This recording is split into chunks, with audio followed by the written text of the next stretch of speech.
Welcome to another episode of Listen, Learn, and Love, hosted by Richard Osler. It's a June day at our home near Cottonwood High School in Salt Lake City, and my guest is Nelson Lee. By way of introduction, Nelson is going to talk about his journey with OCD, anxiety, and depression that really came when he started his mission in the Philippines. He served about a month and then had to come home and really hit this head on. So Nelson's bravely talking about this. Nelson is not LGBTQ. I don't usually say that about people, Nelson, but I do so many LGBTQ podcasts, they may assume that's part of your journey, but it's not. Nelson grew up in Salt Lake City, went to Alta High School, lacrosse, good academic, loves to ski. And we'll just talk about his journey then going to BYU and starting his mission.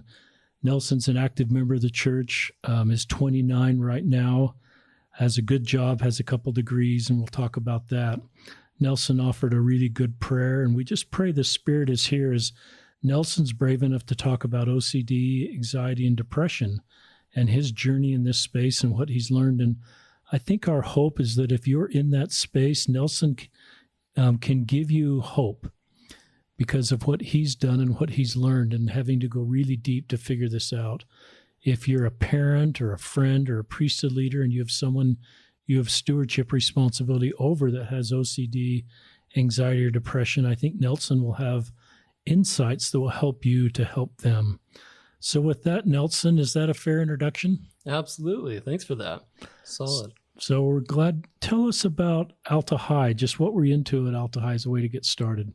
So at Alta, I was pretty into school and academics in general. I always got good grades, but I was also into lacrosse and other outdoor sports.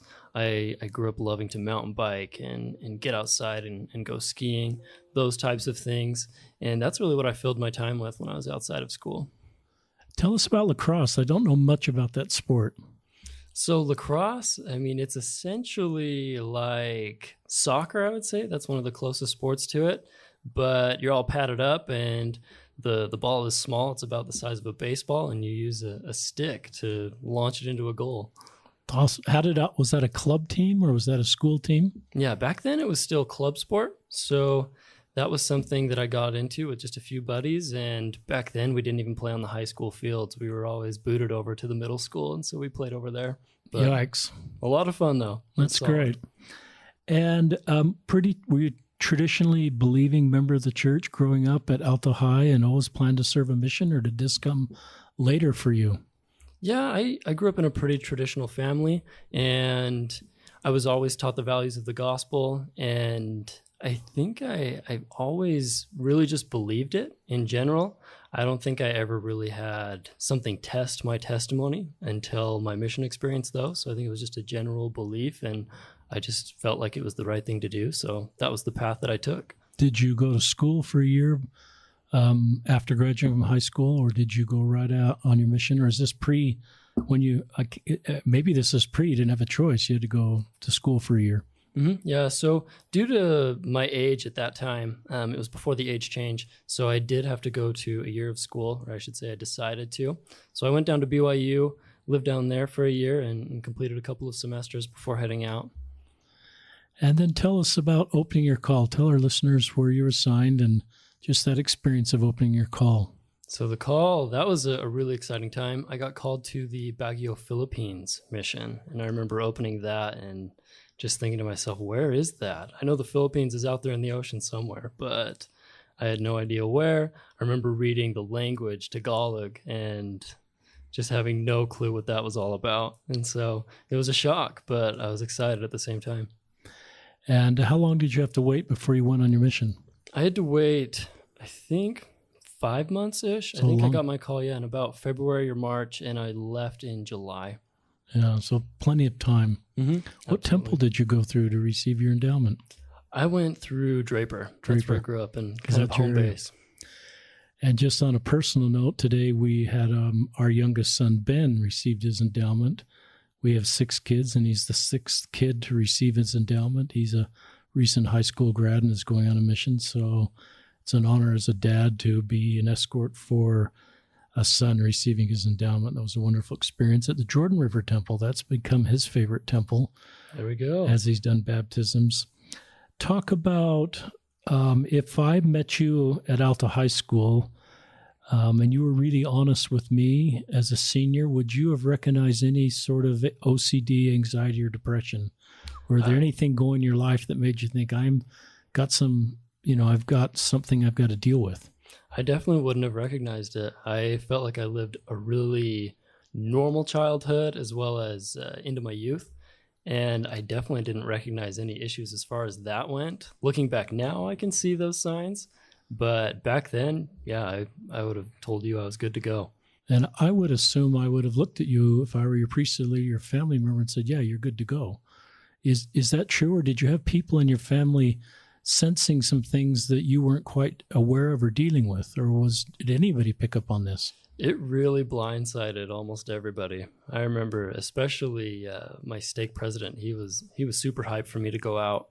He told me regularly, I'm one of the most prepared missionaries he's met. He's super excited for me to get my call to go out. Meetings with him went really well, and he was one of the most floored when I came back. So that's good. I think it's good to kind of talk about how some of this stuff in our lives is not particularly known to us or to others. And it's not means we're in denial. We just haven't been stretched, perhaps, or put in a situation we fully understand. Talk about the MTC. I think you're there for how many weeks, Nelson? So I was there for 9 weeks. And for the most part, my MTC experience was pretty standard. I remember getting in there and the first week being a little bit of a shock and just waking up to those brick walls in the middle of the night going, man, I'm really doing this. But overall, I dug my heels in and started going.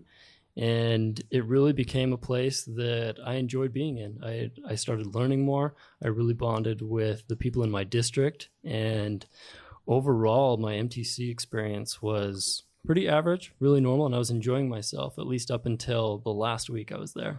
Tell our listeners what happened the last week. So the last week I was there, I had a strange experience, something that I'd never had before. We went to our normal temple visit, and I remember while I was in there, out of nowhere, basically, I had a panic attack. I couldn't really understand it at the time or what had provoked it, what had led up to it, but I just knew that it happened, and after it happened, I had a really heightened sense of anxiety. I felt like my mind was racing. And for that last week, I just remember being in this constant state of panic. I didn't know what to do with myself. And so I just assumed I was nervous and that if I just kept pressing forward, I'd make it out there and things would be all right.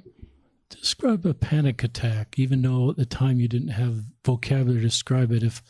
If I were walking back with you and your fellow missionary from the Provo Temple back to the MTC, that grassy area, and I would say, Elder Lee, tell me, and you opened up to me, how would you describe it to me? My first instinct was to think it was a heart attack, actually. I remember one of the first things that I noticed was my heart just started pounding, and I started to get really short of breath, and I kind of buckled over. I didn't really want anyone else to notice that I was going through something weird, and I just felt an overall rush of nervous energy going through me.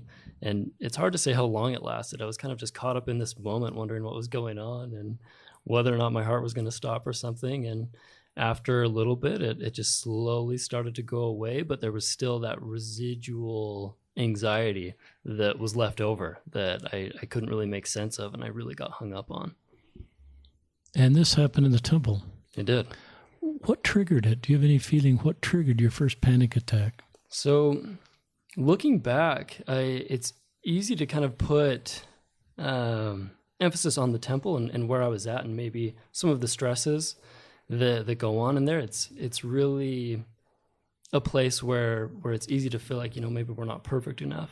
But looking back now, I can see that there are patterns that actually led up to it that are completely unrelated to the temple. They're patterns that I was essentially engaging in, or you could even call them unhealthy mental behaviors that really led up to that moment. And so I think the when and the where isn't necessarily as important as the behaviors that led up to it. And at the time, I really did get caught up thinking, man, maybe the temple had something to do with it. And I think that's something that really got my mind churning and ruminating, was trying to figure out why this was happening. Was I unworthy of this?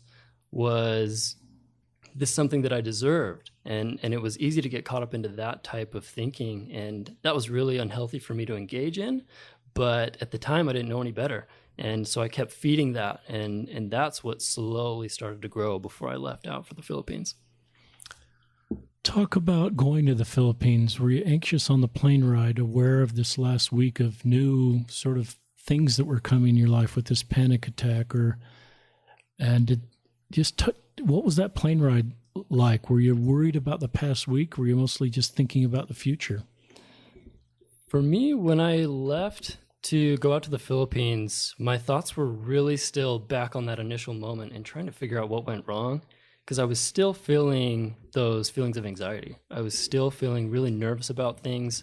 My thoughts were still racing. I felt a lot of tension in my body, and it was something that just didn't go away. It was relentless, and I didn't know where it had come from, where it was taking me, if it was getting worse. I just felt constantly hyped up. And so on the plane ride out there, I just kind of tried to buckle down, focus on just getting there, taking things one step at a time. And I just figured, if I can get out there, I can get to the mission home, I can get through this. And I just started kind of setting little milestones for myself and just taking those small steps to keep going. I want to come back to more of the story once you come home from your mission, but there's a lot going on here that you're able to understand at a later date. So talk about, I love where you did, I really admire you sort of compartmentalizing this and saying, I'm going to get through the mission home and I'm going to get to my first area, and just kind of have faith that this, whatever's going on, will pass. So, how was the mission home experience, and how was getting in your first area? The word relentless, did that lift at all in the mission home experience, or as you got in your first area? So in the mission home, I remember just feeling relieved that I'd made it. And I think that was a sense of relief in itself. I was there, and I had a chance to meet my mission president, who was an awesome man.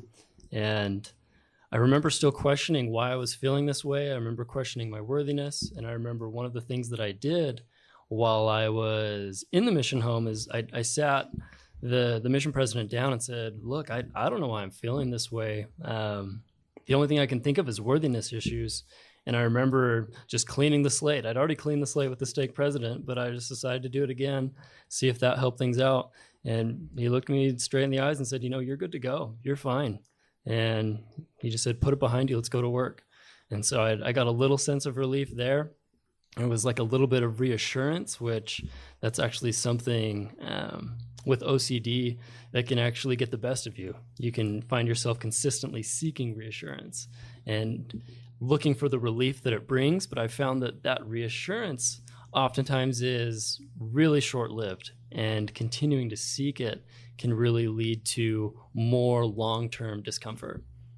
That's pretty insightful. Constantly seeking reassurance can actually be part of the whirlpool and part of the challenge in itself. I admire you coming clean with your mission president. I think that it would be logical for a missionary feeling some discomfort to link that with any sort of past sins. And every missionary that goes on a mission has never been perfect. No one's perfect. So I think it's logical to sort of rethink of everything that we've done. I call that sometimes hyper-religiosity, is where we feel something going in our life and we think it's personal worthiness related, and then we think of everything we've ever done because this must be how it feels to not be worthy and be a missionary. Absolutely. So talk about your first area. Tell us the name of the first area.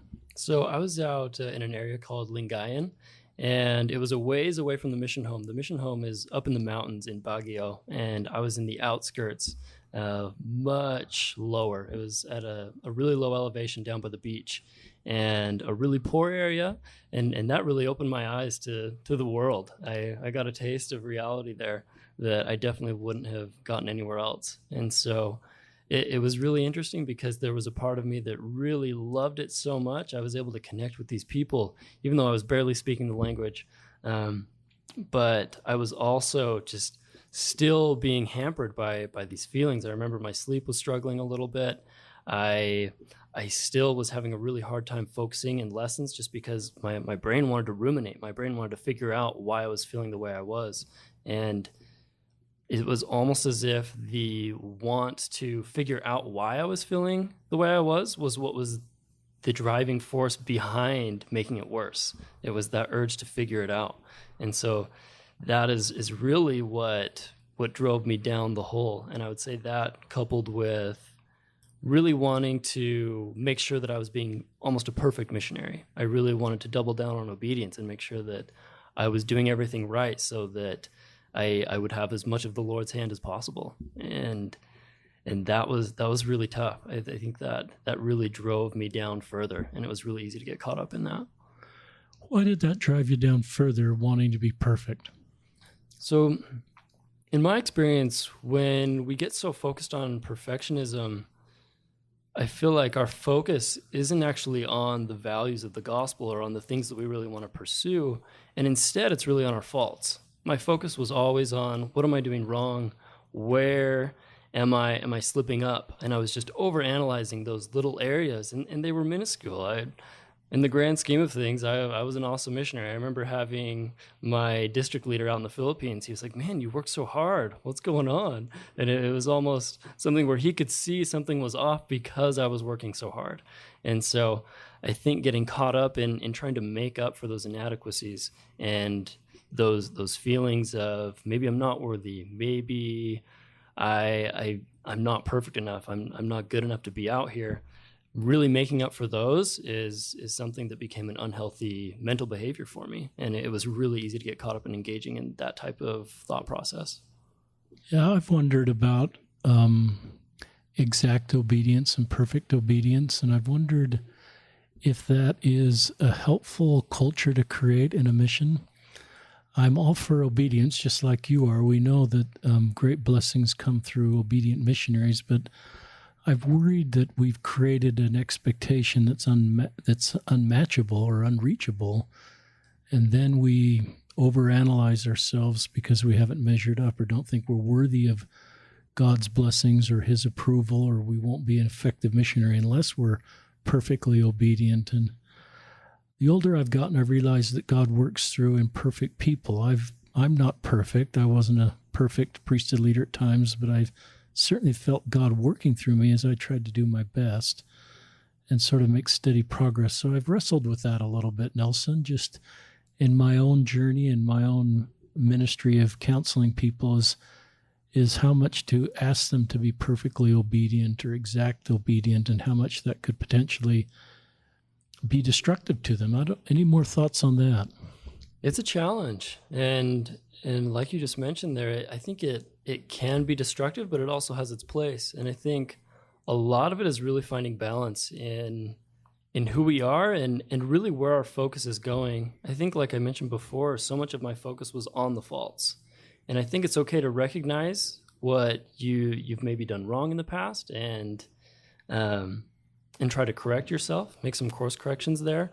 But if that's where our focus is always, I don't feel like we're making progress. And for me, what was a real shift after I'd come home was recognizing that dwelling on my fears, dwelling on my imperfections, that wasn't helpful. What was helpful was, recognizing them, accepting the baggage and whatever comes along with those, and then moving forward towards what I actually care about and what I want to pursue in life.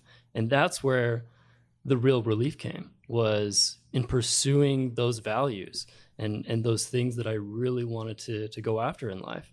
And it was moving that focus. How long were you in this first area before you came home? So I was only out in the Philippines for about a month, and I was in that area the whole time. And did this happen really quick? In other words, if I had met you 3 weeks in the area, would you have said, I think I'm going to go home in another week? Or was this just like you just felt like I'll get through this? So did it happen really quickly, or was it real gradual? Were you talking to your mission president every week, or did it suddenly just all come to a head at week 4 and a decision to come home? So I would say it was a gradual process that did happen almost exponentially. So it was over that span of about 4 weeks, I was just continually going deeper and deeper and deeper into this. And I didn't have any contact with my mission president. I actually didn't tell anyone about it until about week 3 or 3.5, when my mission president just happened to be in our area and I pulled him aside. So it was something that I was largely keeping to myself, and I slowly just watched my mental condition get out of hand. What did you say to him? What did you say?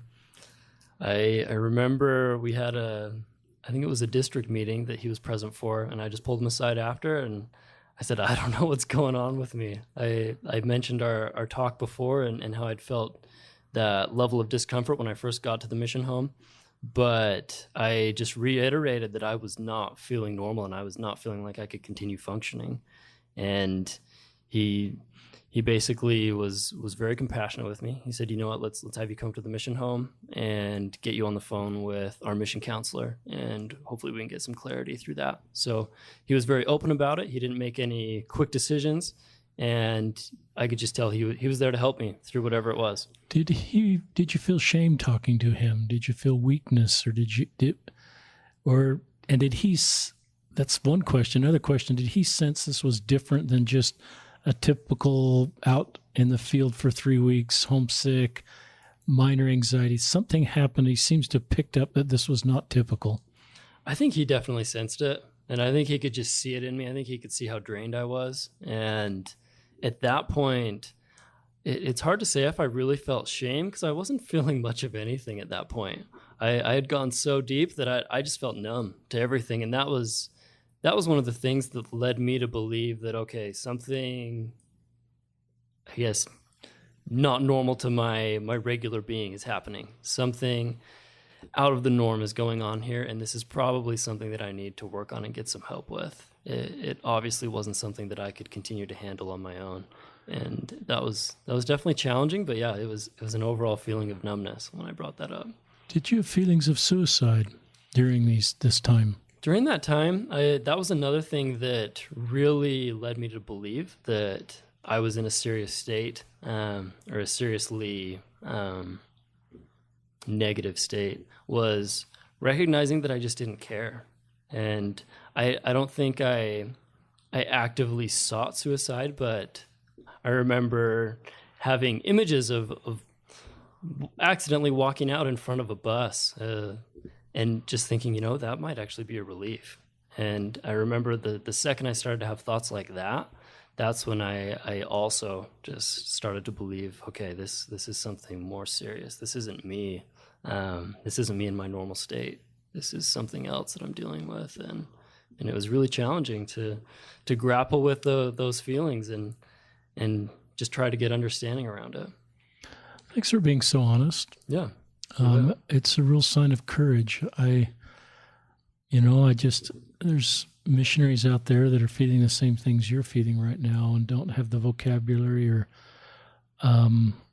sort of the perspective to understand what's happening. And you're in a new environment anyway. And so there's so much new. To separate the newness of the environment with something that's obviously not right takes, I think, a lot of maturity on your part and a lot of courage on your part to talk to your mission president. Thanks. We don't talk, very much. You don't want to go home. This conversation you're having with your mission president, I don't know if you realized at the time, could be the beginning of you coming home, which is obviously something you didn't want to do. So I'm really glad you talked to him. Absolutely. And I'm glad that he responded. Yeah. So you go to the mission home, you talk to a counselor over the phone that's not local, that's clinically trained. I don't know if that's a Skype call or just an over the phone. It was just over the phone. We had a quick conversation about it. He asked me a few questions, much like the conversation that we just had. He asked me, what are you feeling? How do you perceive kind of the patterns that are going on? Do you notice anything about it? Do you feel, I think he asked me if I felt numb to feelings and whether or not I was suicidal, and I told him the same things. I just felt like I didn't care about much of anything, and I felt a complete lack of feeling other than a very constant feeling of anxiety. And so at that point, he confirmed to me that, this is something you should probably get help with, and going home is probably going to be the best environment for you to do that. Talk about how you felt hearing that. Initially, it was a shock. It was something that I felt really blindsided by, but at the same time, I knew it was the right choice. So it was a really complex emotion that I felt amidst my mental condition anyway. And I just felt like all of the hopes and dreams of fulfilling that missionary calling through all the years, they were just suddenly flying out of my hands so quickly. And I just remember thinking, gosh, I'm going to have to get on the phone with my parents here. They're going to know in a matter of minutes. And so that's actually what happened next, is we basically hung up the phone. I talked to the mission president for a little bit, and he said, okay, let's call your parents. And so I had to tell them, and they were just as shocked as I was. Couldn't believe it. What did they say then or when you got home that was helpful?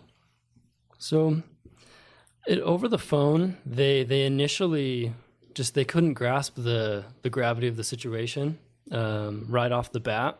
But it was really interesting how compassionate they were. Over the course of a few minutes of talking to me and the mission president, they started to understand and to see that, this is something that he's spoken to his president about. They've come to an agreement that this is going to be the best thing for him.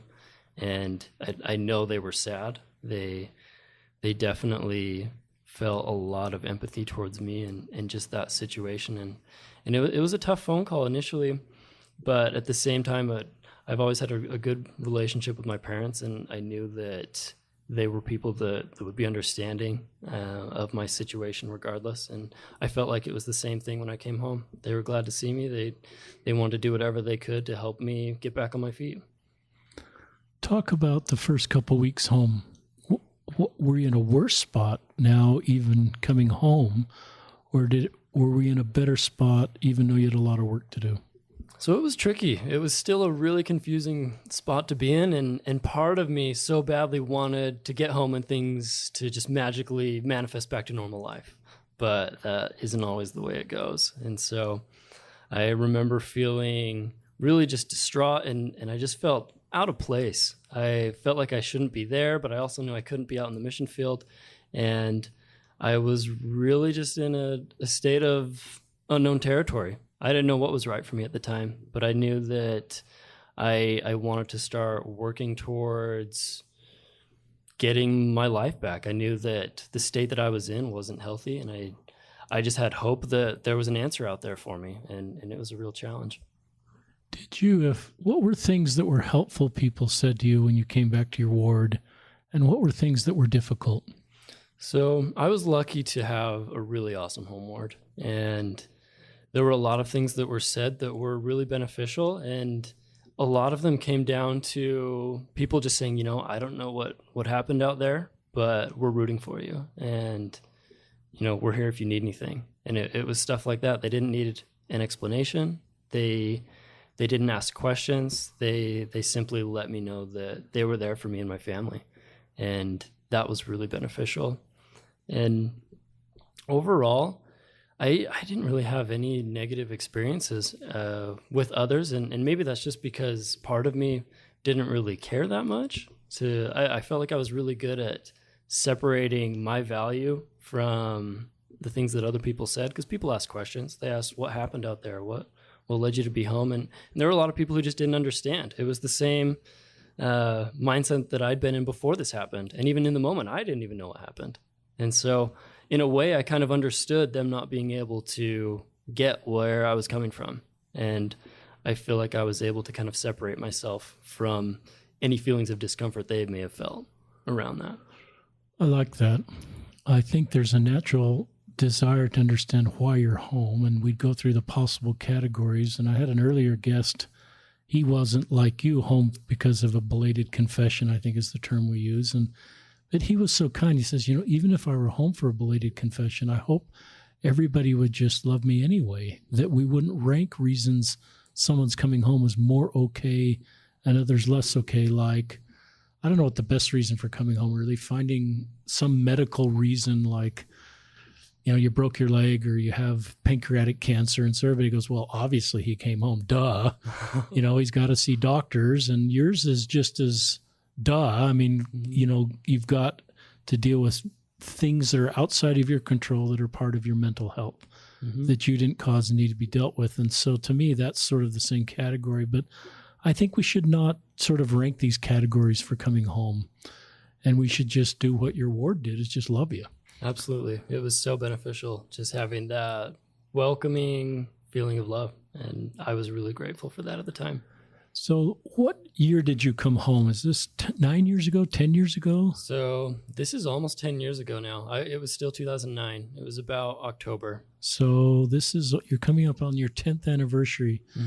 So I feel like I'd like to just now have you didn't come home, as we talked before, Nelson. It isn't like you came home and 1 year, 2 years, you understood everything that was going on. It took you quite a while.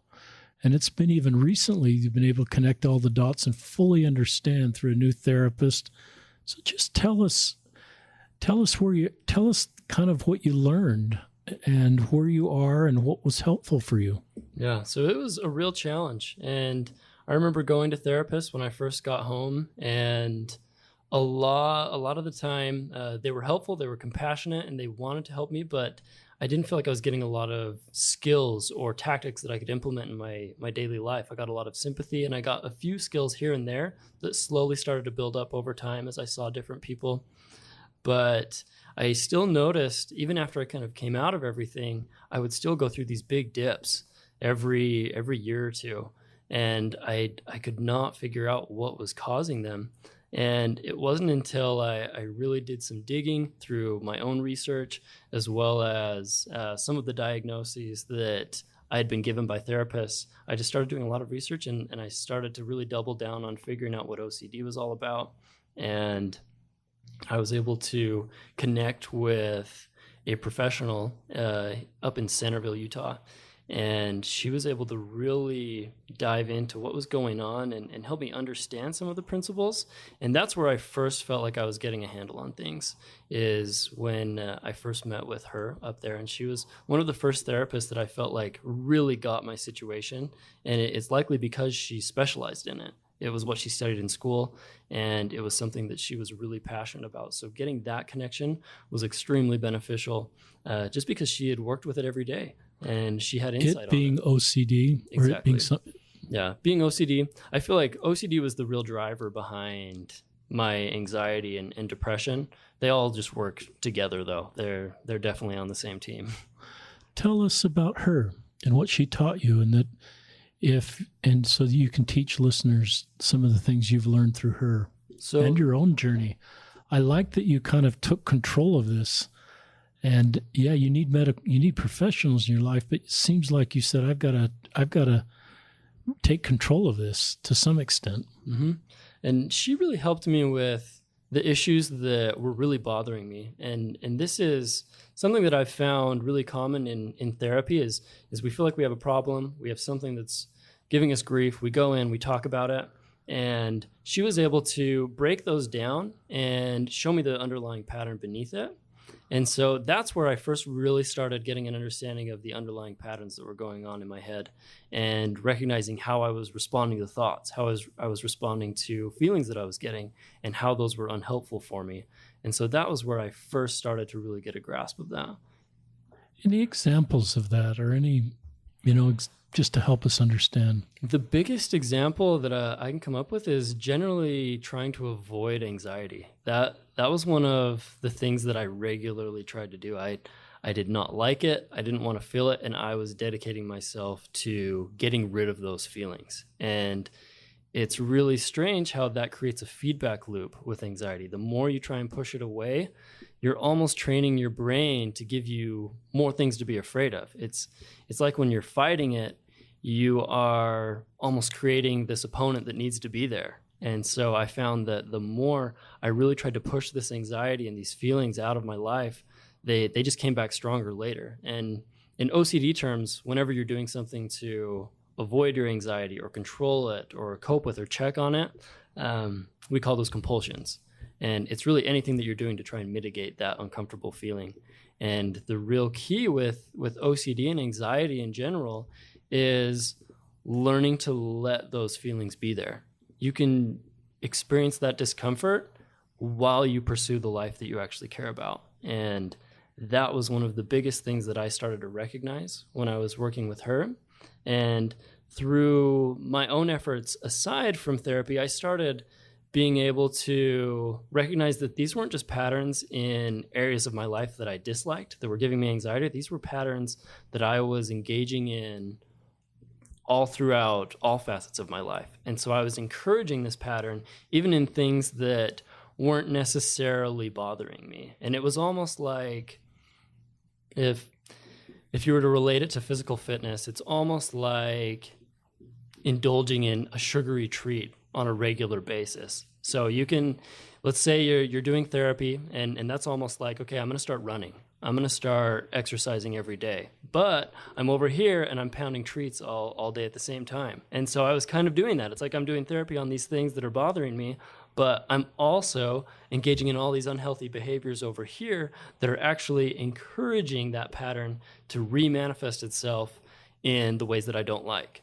And so recognizing that that's a pattern that was really all around my life, that was really beneficial for me. And just recognizing that it was going to take an overall lifestyle change in the way that I think and in the way that I interact with my thoughts and my beliefs, that's where I really started to turn a corner on all this. That's very helpful for me. And one of the things I'm getting from this is living with your feelings.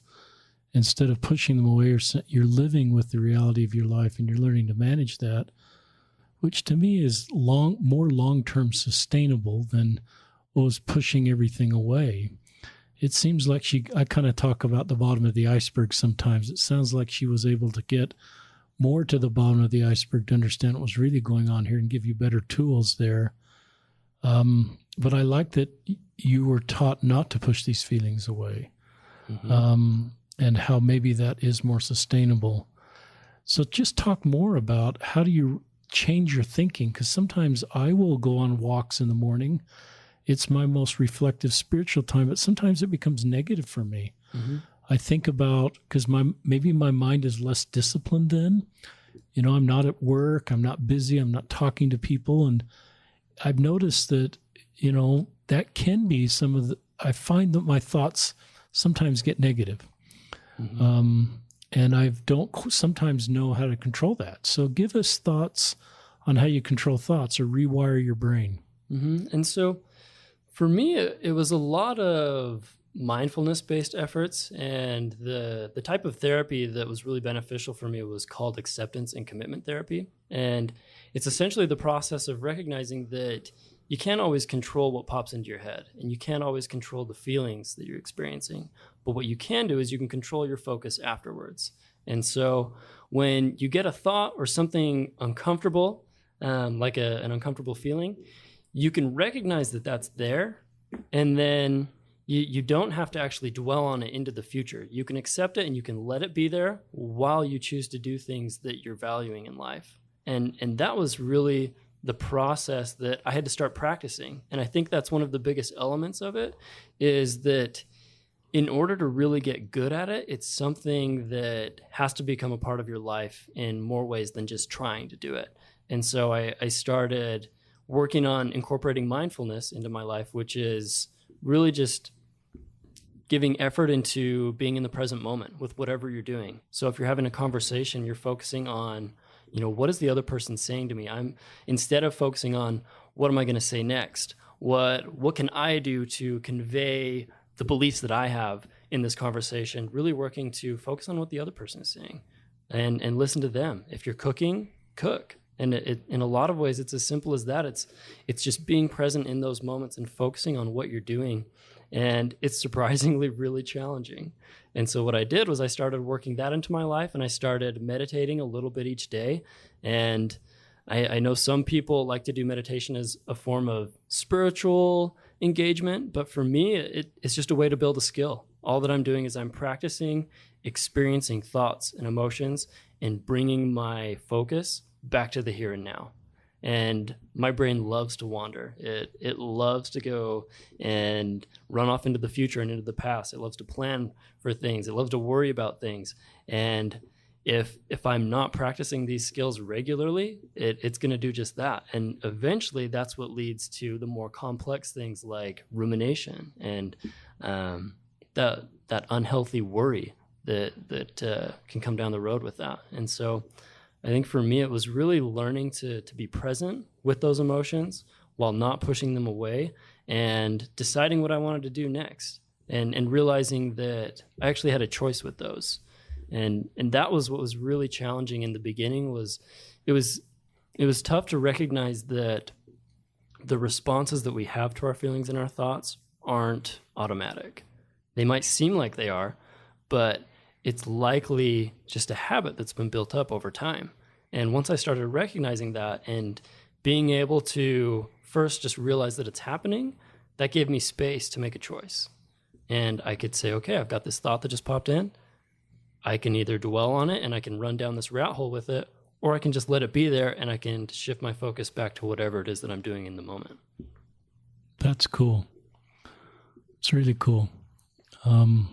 You're 29. Yep. You know some really wonderful things about the human mind, about your own mind. I like that you gave permission to have feelings and thoughts. I've always, sometimes feelings or thoughts would come into my mind, or the people I meet with in an ecclesiastical, and I've always, maybe it's okay we just give ourselves permission to have, and some of those thoughts probably aren't very good thoughts at times. Mm-hmm. And and so I think I like where you said my agency maybe isn't always what thought comes into my mind or what feeling, but my agency starts with what I'm going to do. Exactly.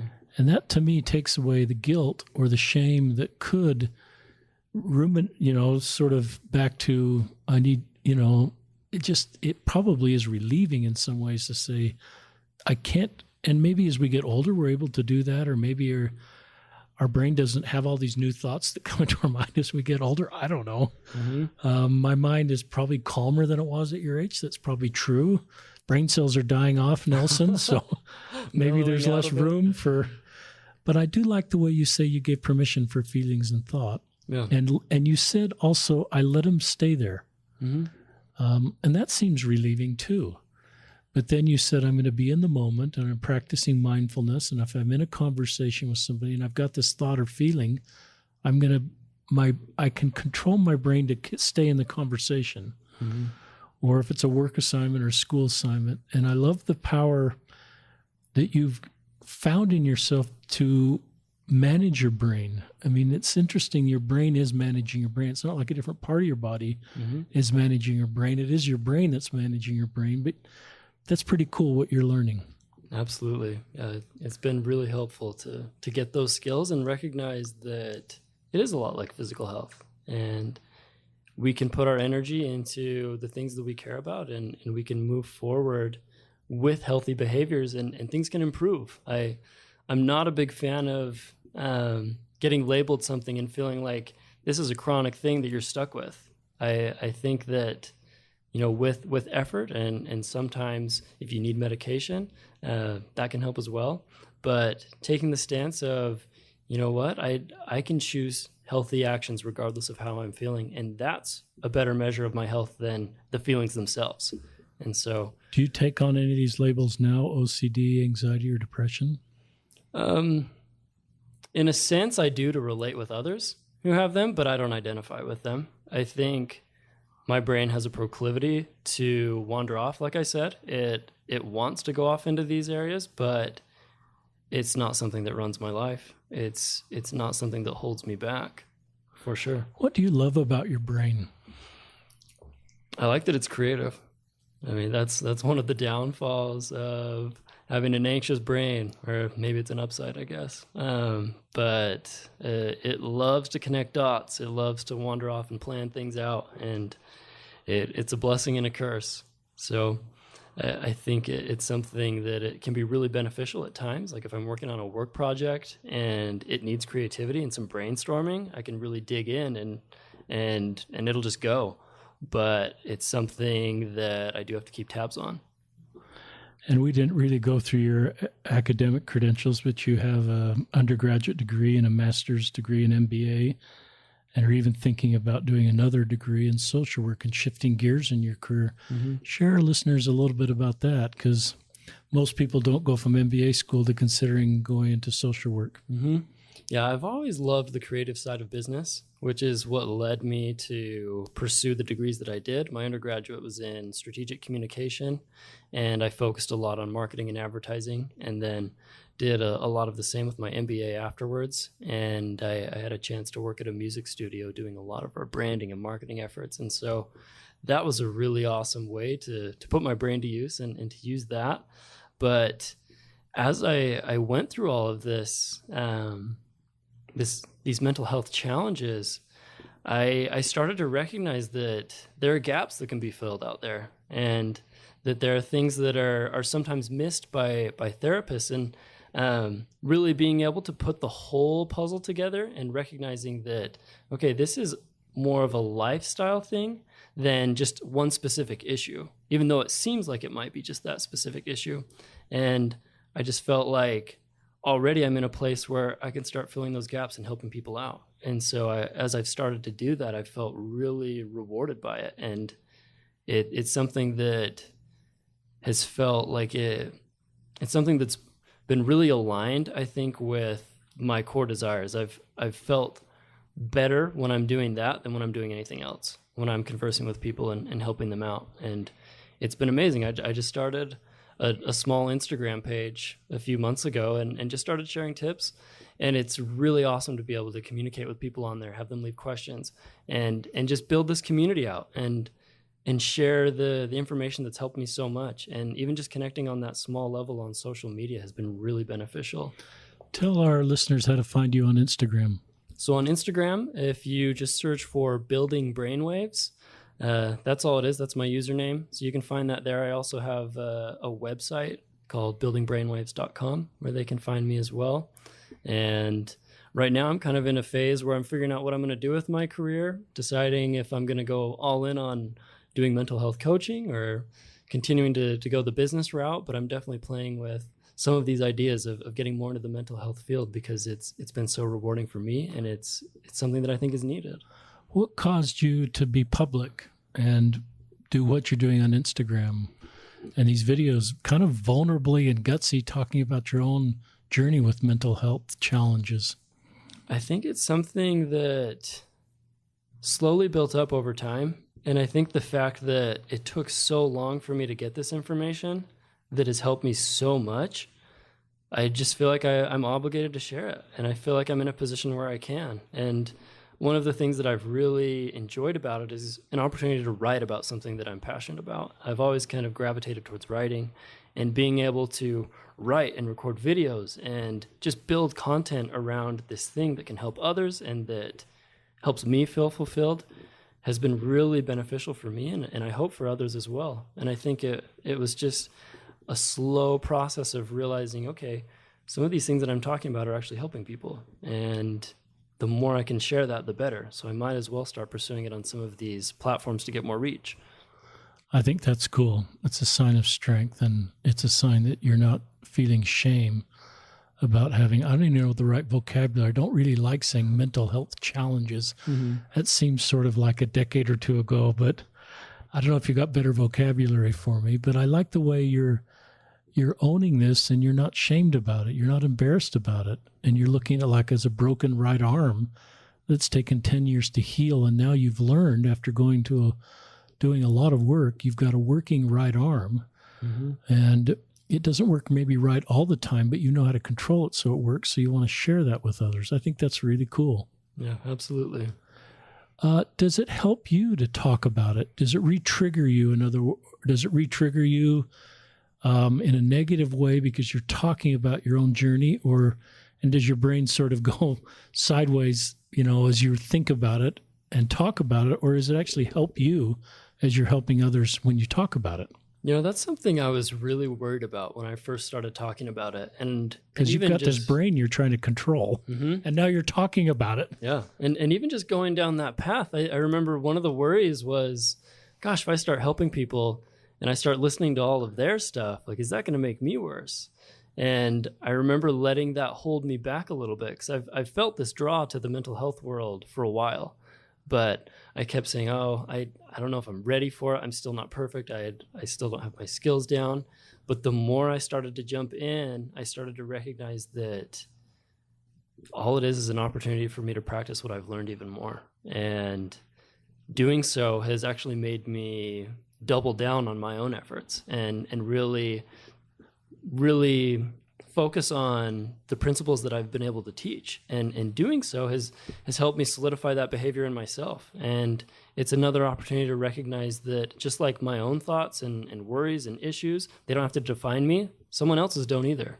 I can talk to them. I can experience empathy and compassion towards those people without internalizing their struggle to the point that it takes me down. And I think that's something that has been really beneficial for me. And it's something that may even be a gift. I don't know. I think it's a gift. Yeah. It's a great gift.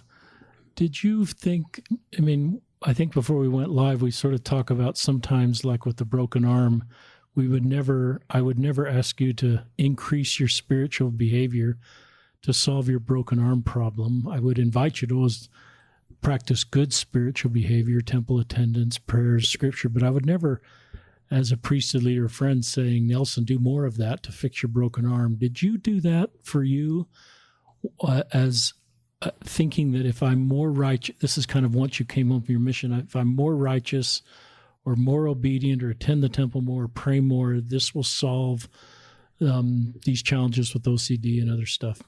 Yeah, to a certain degree, I definitely did.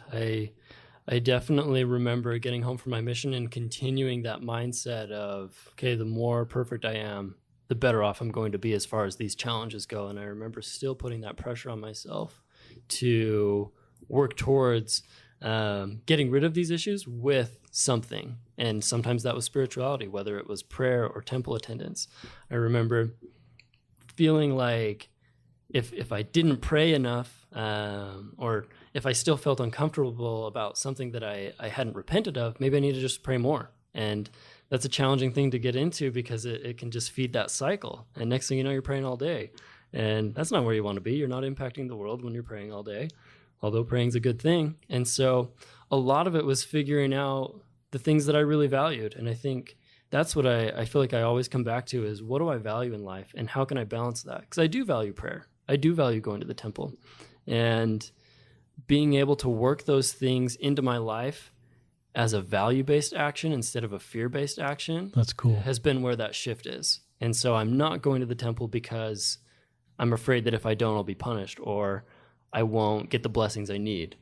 And another thing with that I feel like is really important too is recognizing that it's okay to experience discomfort in the temple. I remember that was one big thing that I ran into when I first came home. Was there were a lot of times when I went to the temple and I still felt unworthy. I still felt these feelings of guilt, discomfort, whatever they may be. And it's something that kind of pushed me away for a little bit. And so much of my behavior was still feeling based when that was happening.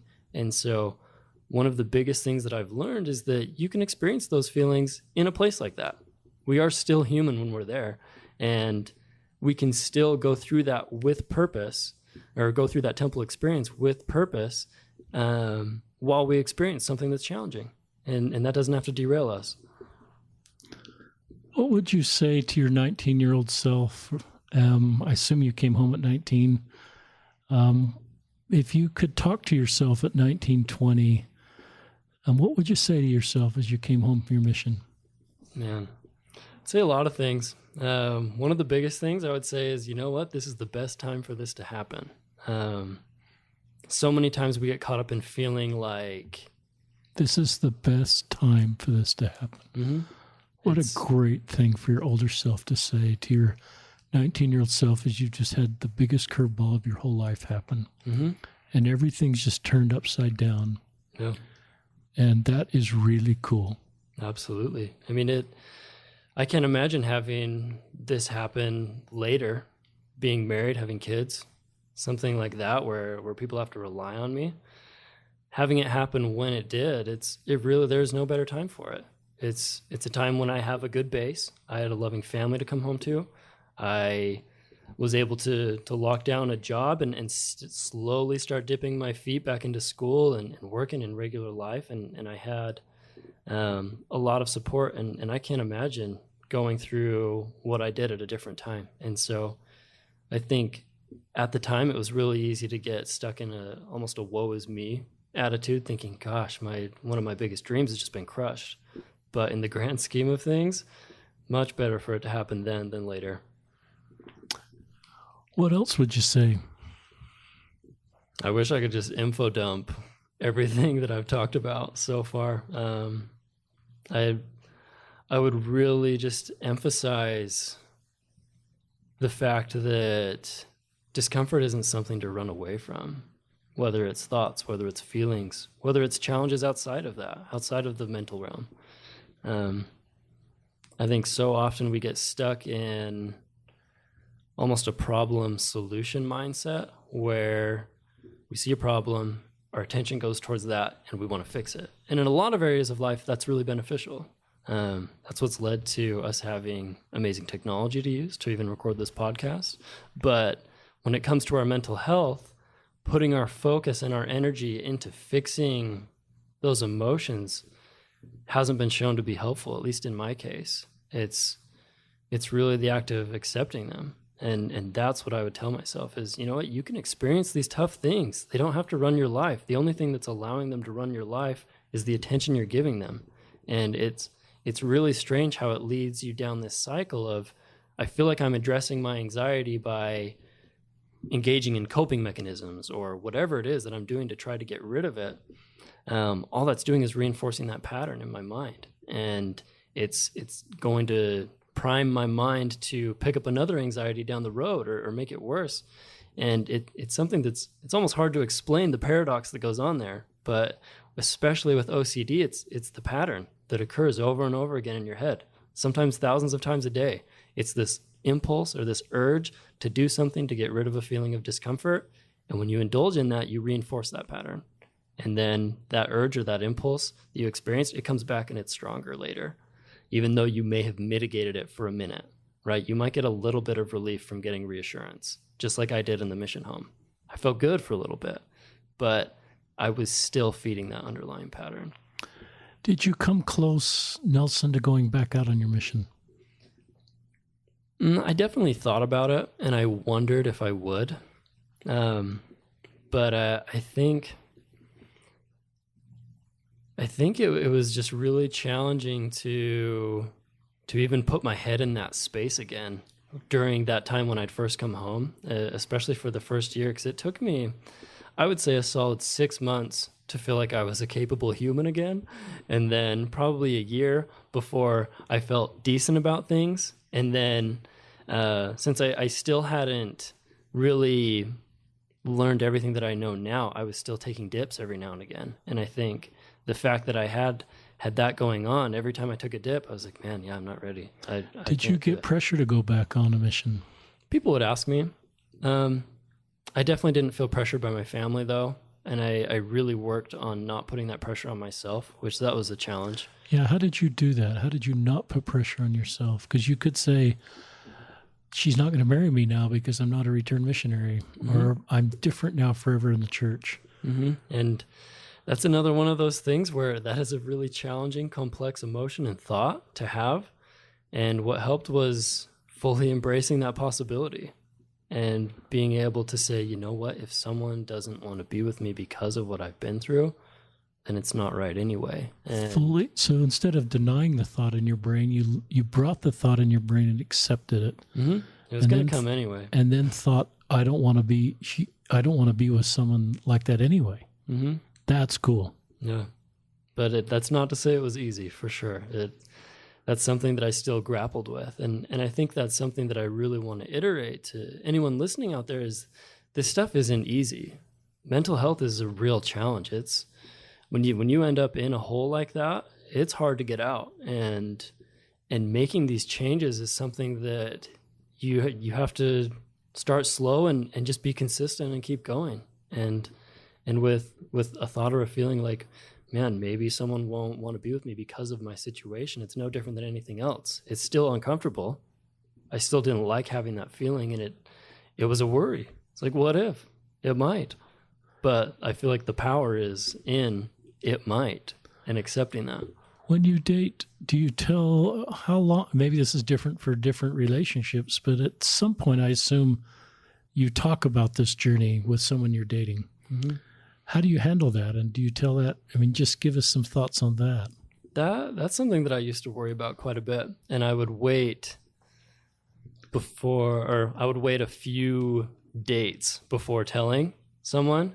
But now that I'm in the position that I am in now, I feel like people kind of know about it a little bit going in if they have social media. If not, then I'll break it to them. But otherwise, I would just kind of let it come up on its own. If someone asked me about my mission, I would say, yeah, I went on a mission. I came home early for X, Y, and Z. It's been a real journey.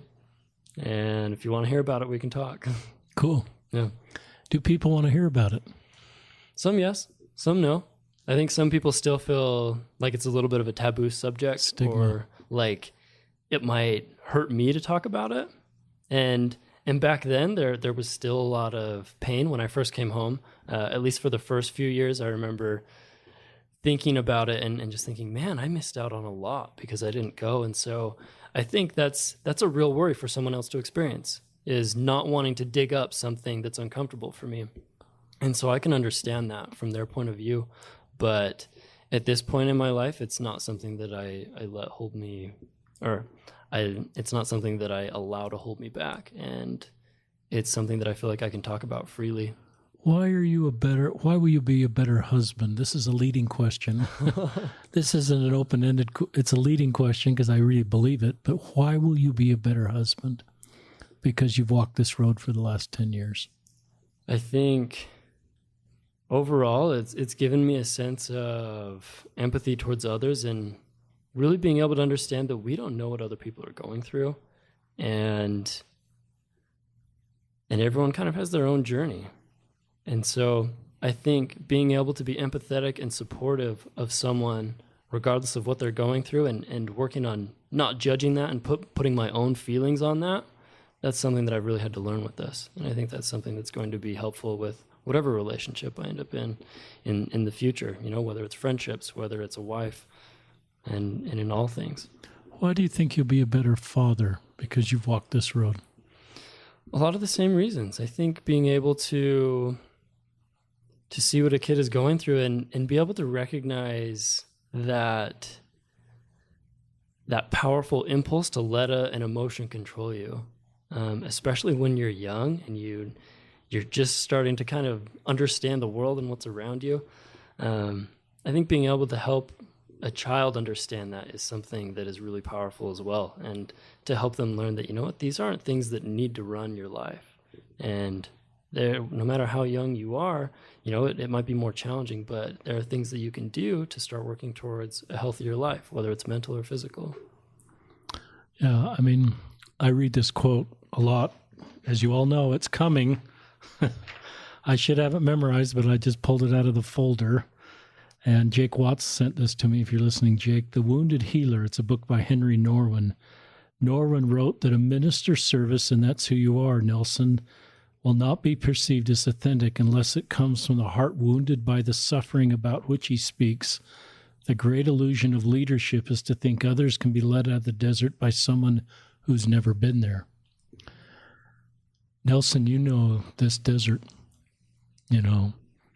like really. It's barren, and it was lonely, and it was brutal, but you know it. Mm-hmm. And you know it like I don't know it.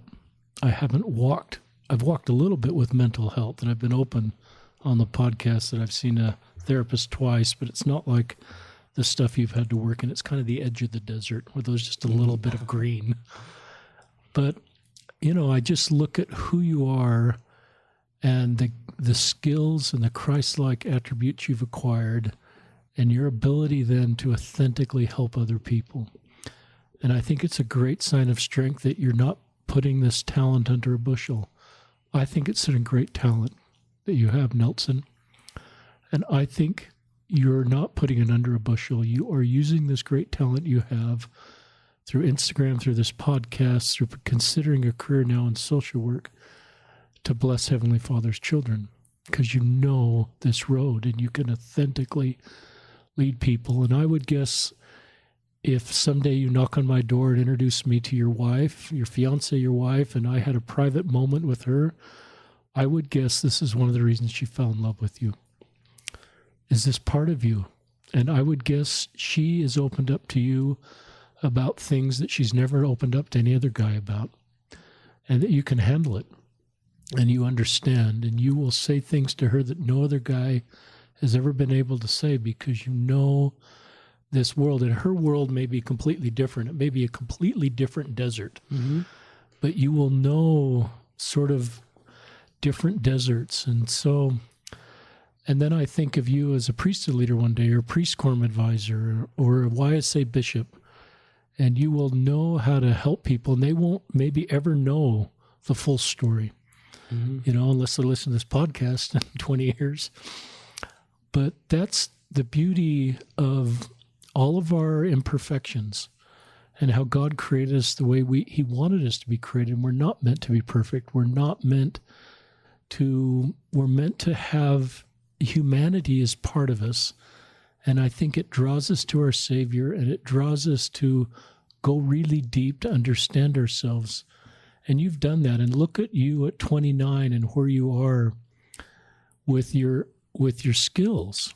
And you're not this, I'm sure you can have shallow, fun conversations and go skiing with your buddies and play video games, but you also have this really incredible depth that will just be something that will bless so many people for the rest of your life. And I think, if your kids were on this podcast, in 20 years, you will be able to reach them, and they will just know you're safe. They will know that Dad kind of can talk about really hard things. And your wife at times may just smile when the kids have really complicated stuff. She may or may not have that skill, but she'll just be so grateful that you bring your different skills together in a marriage, and you both can reach your kids with your life experiences, and you will be able to reach your kids. And they will be able to feel safe opening up to you. I think one of the gifts you have and will always have is, as people open up to you about complicated stuff, like your mission president did, he didn't shame you. He didn't prescribe increased spiritual. You will know what to do. And so I think that's one of the blessings of your road. And I think most of that, this is just some impressions that come to mind. I'm not trying to be your bishop or your spiritual advisor, but I sometimes get impressions, but I sort of feel like this decade has sort of been this decade of healing and really a lot of work. But you're 29 and you've got all these decades ahead of you that you're going to be able to leverage the work you've done in this decade to help so many people. Any thoughts on any of that? I think that's the hope. I think that's what I want more than anything, is that I guess the pain and the struggle that I went through can be used to benefit the lives of others. And you know what, maybe they can get on the road to recovery, to better mental health quicker than I can. And it's something that I wish so badly I would have known back then, and I could have started working on. And it was a real challenge, and I just hope that it's something that really can benefit others, and anyone that I come in contact with, whether they're family members or people that I work with specifically in the mental health world. But that's the whole goal. It's a great goal.